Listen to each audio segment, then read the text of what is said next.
우리가 교회라고 부르는 곳은 장소의 개념은 아닙니다. 어느 장소이든지 예수님을 믿음으로 고백하는 사람들이 모인 곳은 어디나 교회가 될 수 있습니다. 예전에 제가 부교육자로 생활을 할 때에 교회 안에서 했던 것 중에 하나는 카페를 교회로 만들자라는 것을 했습니다.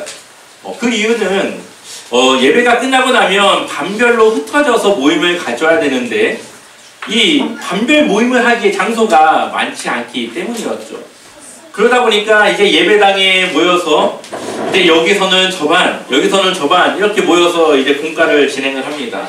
그러면은 옆에서 하는 얘기가 다 들리고 또 저 선생님은 저렇게 했는데 왜 우리 선생님은 이렇게 하나, 이게 비교도 되고 이게 아이들이 보기에 좋지 못한 그런 모습들이 있어서 이걸 어떻게 해결해야 될까 고민하다가 주변에 카페라던가 패스트푸드점을 가서 그곳에서 모임을 가지면 어떨까라는 생각을 하게 되었고 그렇게 매주는 못 나가더라도 한 달에 한 번 정도는 반별로 나가서 모임의 장소를 정해서 그곳에서 모임을 갖도록 하였습니다.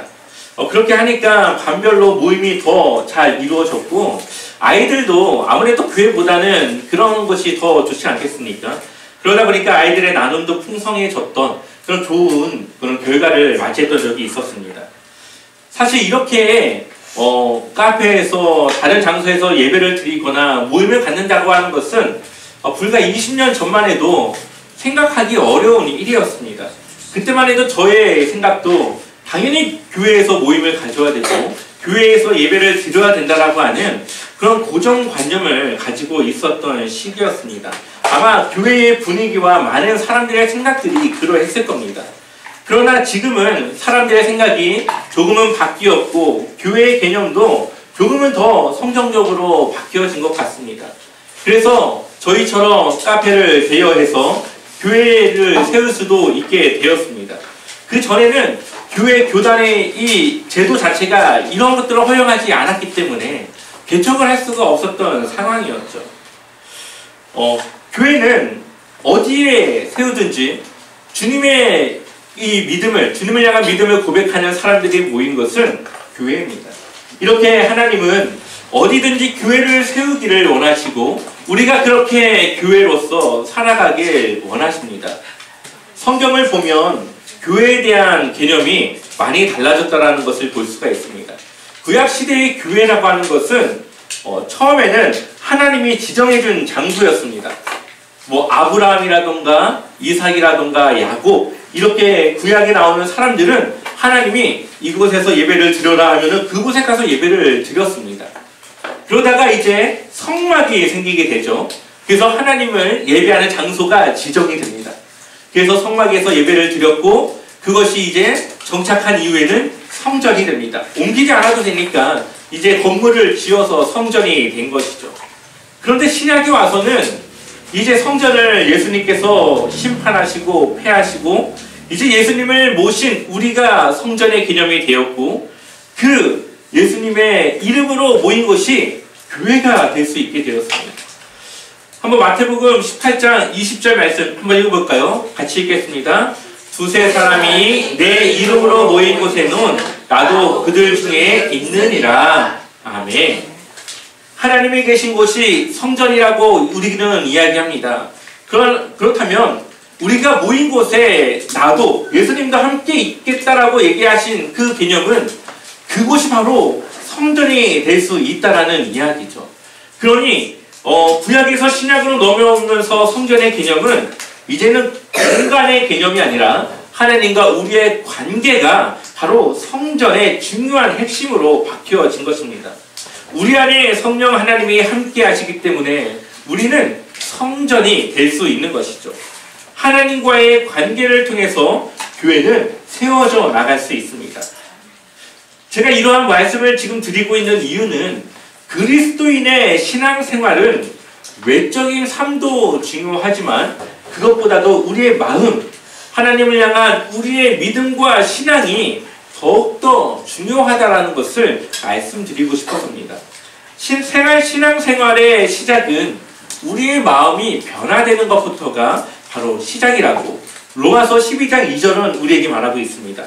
로마서 12장 2절 말씀 같이 읽어볼까요? 함께 읽겠습니다. 너희는 이 세대를 본받지 말고 오직 마음을 새롭게 하고 배려를 받아 선하시고 기뻐하시고 온전하신 뜻이 무엇인지 분별하도록 하라. 아멘. 예수님을 믿기 전에는, 하나님을 알기 전에는 세상이 좋다고 하는 것, 내가 세상에서 누릴 수 있는 것들을 따라다녔습니다. 그것이 내 마음의 기쁨이었고 성공이었습니다. 근데 예수님을 믿고 나자 마음이 변화가 되고 어떻게 하면 내가 하나님의 뜻을 따라 살아갈 수 있을까를 고민하게 됩니다. 세상은 두 번째가 되는 거고 하나님이 첫 번째가 되는 것이죠. 이렇게 마음이 변화될 때부터 우리의 신앙생활은 시작되는 겁니다. 하나님이 원하시는 것에 내가 관심을 두기 시작할 때부터 우리의 믿음은 시작되는 겁니다. 그러니 우리의 마음 중심이 어떻게 변하는가는 우리의 믿음과 신앙생활에 아주 중요한 이야기라는 거죠. 우리가 함께 오늘 우리가 읽었던 이 본문의 말씀도 바로 우리의 마음을 이야기하고 있습니다. 형식이 중요한 것이 아니라 사람의 마음과 그 마음이 어디에 있는가가 중요하다고 말하고 있습니다. 신앙생활이라고 하는 것은 거룩한 척 하는 것이 아니죠. 거룩해야 되는 것이죠. 오늘 이 사건의 발단은 바로 제자들이 손을 씻지 않고 떡을 먹었기 때문이었습니다. 지금 우리가 이 이야기를 들으면 어떻습니까? 그게 뭐 문제가 되나? 라는 생각을 하게 될 텐데, 이때 당시 유대인들이 지키고 있던 그런 규율과 같은 그러한 규칙에 의하면은 손을 씻지 않고 음식을 먹는 것은 부정한 것이었습니다. 부정하다라는 것은 악한 것이고 하나님이 원하지 않는 것이라고 하는 개념을 가지고 있는 것이죠. 이들이 볼 때에는 손을 씻지 않은 것은 깨끗하지 않다. 그렇기 때문에 그 손으로 먹는 것은 더러운 것이 내 속에 들어가기 때문에 부정하다 생각한 겁니다. 하지만 예수님께서도 말씀하시지만 더러운 것이 우리 안에 들어간다고 우리가 더러워집니까? 그렇지 않죠. 우리의 더러워진 마음에서 나오는 것이 정말 보이지 않지만 그것이 정말 더 더러운 것이죠. 그렇기 때문에 형식이 중요한 것이 아니라 우리의 마음의 상태를 말하고 있습니다. 마가복음 7장 5절 말씀을 보면 이에 바리새인들과 서기관들이 예수께 묻되 어찌하여 당신의 제자들은 장로들의 전통을 준행하지 아니하고 부정한 손으로 떡을 먹나이까? 아멘. 여기서 이들이 제자들을 정죄하는 이 이유가 무엇입니까? 장로들의 전통을 지키지 않았기 때문이었죠. 여기서 말하고 있는 장로들의 전통이라고 하는 것은 하나님의 율법, 계명을 잘 지키기 위해서 그들 나름대로 세세한 그런 규율을 만들어 놓았습니다. 안식일에는 이들은 일을 하면 안 됐는데 그렇다면 일의 개념을 어디까지 정할 것인가? 엘리베이터 버튼 누르는 것은 일인가? 일이 아닌가? 이러한 것들을 정해 놓은 거죠. 어쨌든 밥은 먹어야 되니까 먹는 것은 일은 아니다. 하지만 이 가스불을 켜는 것은 일이 되기 때문에 밥을 전날 우리는 만들어서 다음날 먹자. 뭐 이런 식의 개념들이, 이런 규율들이 생겨나기 시작한 겁니다. 그러다 보니까 처음에 이것을 시작할 때는 하나님의 계명을 잘 지키려고 시작했지만 나중에는 이것이 바뀌어져서 하나님의 계명은 신경 쓰지 않고 그냥 자신들이 정해놓은 장로들의 전통에 따라서만 살아가면 하나님의 계명을 지킨다라고 생각을 하게 됩니다. 그러다 보니까 그들의 중심에는 하나님의 계명을 지키려고 하는 것이 아니라 장로들의 전통을 지키는 것이 우선이 된 것이죠. 그리고 지금 제자들을 정죄하는 것 또한 그 장로들의 전통에 의해서 손을 씻지 않으면 더러운 거고 더러운 손을 먹으면 더러운 것이 들어가는 거고 그건 부정한 것이다 라고 하는 그들의 규율에 따라서 제자들을 정죄하고 있습니다. 그래서 예수님께서 말씀하시죠. 7절과 8절 말씀 우리 같이 읽어보겠습니다. 함께 읽겠습니다. 사람의 계명으로 교훈을 삼아 가르치니 나를 헛되이 경배하기보다 너희가 하나님의 계명은 버리고 사람의 전통을 지키느니라. 아멘. 예수님 뭐라고 말씀하십니까? 사람의 계명을 지키는데, 사람이 만들어 놓은 계명은 그렇게 잘 지키는데 하나님의 계명을 지키지 않는구나 말씀하십니다. 하나님의 계명은 우리가 쉽게 말하면 십계명입니다. 그 십계명을 좀 더 줄이면은 하나님을 사랑하는 것이고 이웃을 사랑하는 것입니다. 십계명을 지키는 이 마음은 하나님을 사랑하는 마음과 이웃을 사랑하는 마음에서부터 나와야 된다라고 하는 것이죠. 그런데 예수님이 이들의 무엇을 지적하느냐? 부모를 공경하지 않고 부모를 섬기지 않는 그들의 잘못된 모습을 지적합니다. 부모를 섬기고 공경하는 것은 십계명 중에 5계명에 해당되는 내용인데 이웃을 사랑하는 개념에 들어가는 것이죠. 근데 이들은 고르반이라고 하는 이러한 규율을 정해놓고 자신들이 고르반이라고 외치면은 그것은 하나님의 것이 됩니다. 제가 만약에 이 컵을 들고 고르반이라고 외치면 이것은 하나님의 것이에요. 그러니 이것은 하나님을 위해 써야 되고 하나님의 소유가 된다라는 것입니다. 그런데 부모님께 해드려야 되는, 부모님께 자식으로서 해야 될 도리들을 이들은 고르반하는 것이죠. 그래서 부모님께 줘야 되고 부모님을 섬겨야 되는 여러 가지 것들을 고르반이라고 해서 부모님께 드리지 않고 하나님께 드렸다라고 하면서 자신들이 그것을 소유하는 겁니다. 그러니 부모를 위해서 자신들이 섬기지 않고 제대로 공경하지 않는 그들의 모습은 하나님의 계명을 지키지 않는 것이에요. 그런데 이들은 고르반이라고 외쳤기 때문에 괜찮다라고 이야기하면서 그것은 정결하다, 그들이 그렇게 하는 것은 아무 문제가 없다라고 생각하면서 살아가고 있었습니다. 그러니 이들은 정결하지 않으면서도 정결하다라고 착각하고 있었다는 겁니다. 우리는 무엇이 더 중요한지 늘 고민하며 살아가야 합니다. 그동안 한국 교회는 교회 안에서 지켜지던 전통에서 벗어나지 못했습니다. 또한 그것을 벗어나려고 하지 않았습니다. 왜냐하면 그 전통을 벗어나는 순간 왠지 그것이 잘못된 것 같고 죄를 짓는 것 같다라는 생각을 가졌기 때문이죠. 그러나 우리는 하나님이 주신 말씀 안에서 하나님이 주신 이 말씀을 버리는 것이 아니라 이 말씀이 안에 다른 것들은 버릴 수 있어야 됩니다. 교회는 그렇게 지금까지 왔습니다. 어떻게 하나님이 지정해 주신 그 장소에서 어느 곳이든지 예배할 수 있는 교회가 될 수 있었습니까? 그것은 성전이라고 하는 개념을 가지고 왔기 때문에 형식은 버릴 수 있었던 것이죠. 우리가 형식에 얽매이고 이 형식을 지키려고 하는 순간 우리는 이 종교 지도자들처럼 이 말씀에 나와 있는 이 사람들처럼 하나님의 것을 버리고 우리 것을 취하려고 하는 그러한 모습으로 살아갈 수가 있습니다. 교회는 때로는 보수적으로 지키려고 하는 곳이기도 하지만 때로는 굉장히 급진적으로 진보적으로 변화돼야 되는 시기가 오게 됩니다. 왜냐하면 교회는 시대의 흐름에 따라 맞춰가야 되기 때문에 그렇습니다. 시대를 담아내야 되는 것은 교회입니다. 시대가 변할 때에 교회는 이 시대를 담기 위해 변화될 수 있어야 됩니다. 만약에 교회가 변화되지 않고 60년대, 70년대, 80년대 교회의 모습 그대로 있다면 누가 교회에 나오려고 하겠습니까? 세상을 따라가지 못하는 교회, 그 교회는 하나님의 말씀을 지키는 것이 아니라 오히려 하나님의 말씀을 쓸모없이 만들어 버리는 것과 같습니다.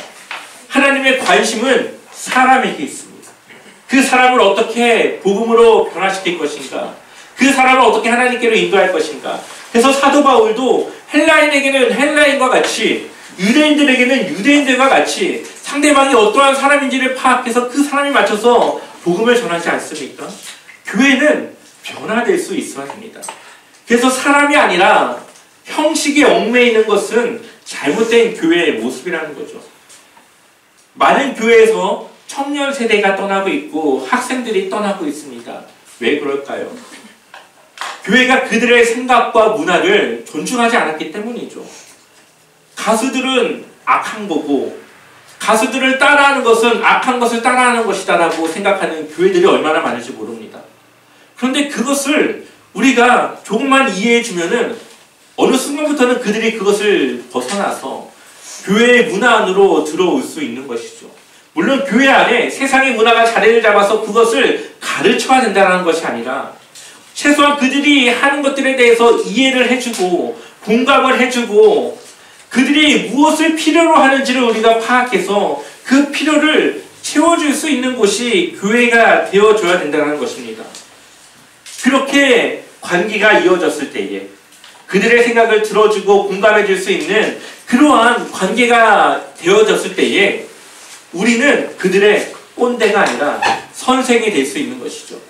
저는 꼰대와 선생의 차이는 이 관계에 있다고 생각합니다. 가까워서 그들에게 조언해 줄 수 있는 자리에 있는 사람은 선생이 될 수 있고 그렇지 못한 사람이 이야기하는 것은 꼰대로 들리게 되는 것이죠. 교회는 선생이 필요하고 그러한 선생으로서 그 아이들의 생각을 받아줘야 됩니다. 왜냐하면 아이들이 어른들의 눈높이에 맞출 수는 없지만 어른들은 아이들의 눈높이에 맞출 수 있습니다. 예수님이 제자들의 눈높이에 맞춰서 교육을 하고 그들의 발을 씻겼던 것처럼 우리는 아이들을 섬긴다고 하는 그러한 마음으로 아이들의 눈높이에서 그 아이들을 같이 대하고 공감해 줄 수 있어야 되는 것이죠. 그것이 바로 다음 세대를 키워나가는 것이고 우리 제자와 삼교회가 시대를 담아낼 수 있는 것입니다. 당시 이방인들은 부정한 사람들이었습니다. 유대인들은 그래서 이방인들과 접촉도 하지 않았고 말도 하지 않았고 그들의 땅도 밟지 않았습니다. 그래서 직선으로 가면 빠른 길을 삥 돌아가지고 며칠을 더 걸어서 길을 갔습니다. 왜냐하면 이방인들은 부정한 것이기 때문이었죠. 그런데 예수님은 이방인 지역을 가셔서 말씀을 전하시고 그들과 이야기를 하시고 그들의 병을 치료해 주십니다. 심지어 그때 당시 여인들은 사람으로 잘 취급되지 않은 그 시대에도 여인에게 이야기를 걸고 여인의 도움을 청하는 그러한 아주 파격적인 모습을 보였다는 거죠. 왜 그랬을까요? 예수님의 관심은 사람에게 있었기 때문이죠. 그때 당시의 형식과 규율에 있었던 것이 아니라 한 사람이라도 더 복음을 전하고자 하는 예수님의 마음은 사람에게 관심이 있었습니다. 이것은 유대인들에게 아주 충격적인 모습이었고 상상하지도 못할 일이었습니다. 감히 저 더러운 사람들과 더러운 일이라고 말할 수밖에 없었던 것이죠. 하지만 예수님의 마음은 사람에게 있었고 이러한 진실된 마음에서 진실된 그러한 행동이 올바른 사역의 모습이 나올 수 있었습니다. 교회가 시대를 담기 위해서 필요한 것은 사랑입니다. 예수님은 원수까지도 사랑하라고 우리에게 말씀하셨고 우리는 이러한 진실된 사랑을 가지고 있을 때에 세상을 품을 수 있는 이 사랑으로 이 세상을 향해 나아갈 수 있습니다. 예수님의 사랑은 위선이 아니었고 진실된 사랑이었습니다. 그러한 사랑이 있었기 때문에 삶의 문제를 놓고 나오는 많은 이들의 그 문제들을 거절하지 않고 그들의 문제를 해결하시며 그들을 한 사람 한 사람 품을 수 있었던 것이죠. 사랑이 식어가는 지금 이 시대 가운데 교회가 사랑으로 뜨거워진다고 한다면 교회는 시대를 품고 시대를 담을 수 있습니다. 우리의 고집과 고정관념을 깨고 세상을 품는 제자가 되어야 하는 것이죠. 앞으로 교회들은 많은 문제들의 주제들을 만나게 될 것입니다. 그 중에 현재 이 동성애와 같은 주제들은 교회 안에서 빨리 고민하고 해결해야 될 문제입니다. 여러분들은 동성애에 대해서 어떻게 생각하십니까? 아마 각자 생각이 있을 겁니다. 누군가 저에게 동성애는 어떤 겁니까? 동성애에 대해서 저에게 묻는다고 한다면 저는 동성애는 잘못된 것이라고 말할 것입니다. 그렇다면 그들이 교회에 오는 것, 그러한 사람들이 교회에 오는 것을 막아야 됩니까? 라고 이야기한다면 저는 그들에게도 교회의 문은 열려 있어야 된다고 이야기할 것입니다. 예수님의 입장에서 생각해 보면 그들도 주님의 사랑 안에서 변화되어져야 될 사람들인 것입니다. 예수님의 지신 십자가는 그들을 빼고 지신 것이 아니라 그들을 포함해서 지셨습니다. 그렇기 때문에 그들이 정말 정말 구원의 문제를 놓고 예수님을 찾아 정말 신앙생활을 하고 싶다라고 이야기하며 교회에 왔을 때는 그들을 받아줄 수 있어야 되고, 그들의 문제를, 그들이 가지고 있는 그러한 일들을 같이 고민하며 해결할 수 있어야 되는 것이죠. 물론 동성애를 우리가 지지하는 것이 아니라 그들이 변화되어져서 그들이 주님 안에서 새로운 삶을 살아갈 수 있도록 도울 수 있어야 된다는 겁니다. 그래서 그들이 주님을 믿음으로 고백하고 정말로 그들이 그러한 성향을 바꾸진 못하더라도 그것을 절제하고자 노력하며 주님 앞에 돌아서고자 그들이 살아갈 수 있도록, 결단할 수 있도록 우리는 그들을 도울 수 있어야 됩니다. 그러니 우리는 마음과 사랑으로 그들을 품고자 할 때에 우리 안에 있는 성령님께서는 우리가 그들에게 어떻게 해야 될지를 가르쳐 주실 것이고 인도해 주실 것입니다. 이것이 우리가 나타내야 될 진정한 하나님 사랑과 이웃 사랑이겠죠. 나에게 맞는 사람들만 우리가 사랑하는 것이 아니라 나하고 맞지 않는 사람들도 우리는 사랑할 수 있어야 됩니다. 물론 그들을 위한 사역들을 위해서는 그들을 품고 좀 더 잘할 수 있는 사람들을 세워서 해야 되겠지만, 그들이 교회에 오는 것에 대해서는 우리 모두가 받아들여 줄 수 있고 함께 그것을 위해서 힘을 써야 된다는 것입니다. 교회는 시대를 담아낼 수 있어야 됩니다. 그러기 위해서 우리는 우리의 생각과 마음이 시대를 품을 수 있는 그런 마음을 먼저 가져야 될 수 있어야 되죠. 그것은 바로 그들을 사랑하는 그 마음에서부터 시작됩니다. 예수님의 사역이 유대인을 넘어 이방인에게로 향했던 것처럼 우리도 전통과 고정관념을 깨고 그것을 넘어서고 사람에게 관심을 갖고 그 사람에게 어떻게 하면 복음을 전할 수 있을까 하는 것을 두고 우리는 그들을 맞춰서 변화될 수 있어야 됩니다. 늘 기준은 하나님의 말씀입니다. 이 말씀을 우리가 버린다면 교회는 존재 목적이 없습니다. 하나님이 우리에게 주신 계명을 따라 하나님을 사랑하고 이웃을 사랑하는 그 사랑을 따라 우리는 해야 합니다. 우리 모두 주님이 보여주신 사랑으로 세상을 품고 그 사랑을 전할 수 있기를 축원합니다. 이렇게 여러분과 제가 세상을 품는 교회가 될 수 있기를 주님의 이름으로 간절히 축원합니다.